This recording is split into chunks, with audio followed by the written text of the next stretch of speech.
Hey everybody, Sarah Mackenzie again with messy hair.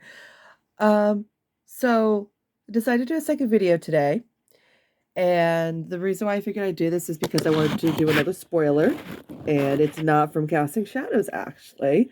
I've already posted two spoilers on my blog on my website, sarahamilymackenzie.com, and I figured I'd read a short um, section off of what I'm reading right now, or I should say what I'm working on right now. So this is part well, I should explain, Casting Shadows Under Circle is Broken. So originally it's supposed to be one book, and it got way too long. So I had to split it in half. I announced that over a year ago, I believe. So we got that settled. And so with Casting Shadows, it's prologue and then 9 chapters. And then The Circle is Broken starts off with chapter 10, and then 11, 12, etc., and then epilogue. So we're going to pull this right from, let me see here, give me a moment. Just trying to find something that's not so much of a spoiler, you know? I mean, you're going to understand through the summary that, she came back. She went to get her kingdom. If you read the beginning of Casting Shadows, even the first, 20 or so pages, yeah, you'd understand that. All right, so here we go. The last time I was at Jenny House was when Edward was born.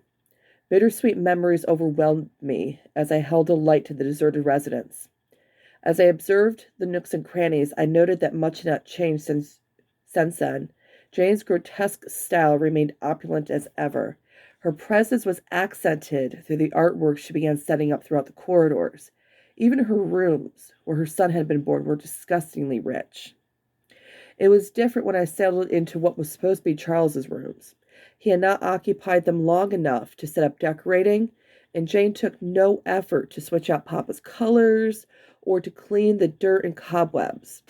Not to mention, no servants remained. I took my torch and slowly walked through the apartments until I reached the inner chambers where Papa's large bed laid. I was so tired. After I set my torch to a stand, I curled into the warmth of the straw and fabric. It should have been comfortable. It had been the first time since I've experienced luxury and safety since being in Lopet. It did not feel right. I sat up and looked out the window. I could not see clearly. The rain began again. Undeterred, I found a chair nearby and pulled it to the glass. I got comfortable and thought of activities to bore me to sleep. Eventually, I tried making out the figures in the streets far away. Many of them were the wounded who were promised places inside. The rest were the exhausted healers and inspected citizens or Jenny House workers. Later, Catherine came, carrying Edward. Maud was directly behind her. The impact of the raid suddenly filled me with exhilaration. My mind raced with the possibilities now. Not only had I begun to establish a government in Clonard, but I also managed to capture my nephew.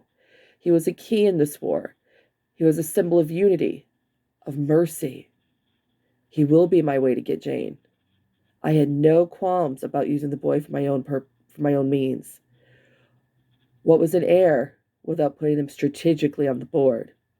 Edward is my secret weapon. He is the other bishop, righteous, but straightforward in his innocence. When dawn was close, I tried laying in the bed again. I gave up after an hour and rose. I was gallivanted by an absurd need to do something for my people. They were the most important to me. I could not abandon them even when I was angry. I reorganized the bedchambers. I stored away things that Jenny House did not need. Many items were priceless and could be used for bartering and purchasing. Gold and silver nuggets, useless baubles, and other pieces of art were placed into piles around the rooms. While I worked, my hands felt slippery. I tried wiping them dry multiple times, but nothing worked. I continued to drop the bounty. This went on for some time. By the time, oh, I hate typos, sorry. By the time the sun was fully in the sky, I grew annoyed and had to sit for a rest. That was when I checked my limbs and digits. Then I saw it. There was blood on my hands. And that's your spoiler, everybody.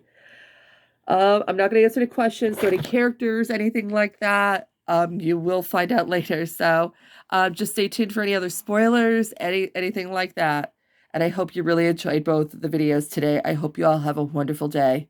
And again, I'm so sorry for my croaky voice.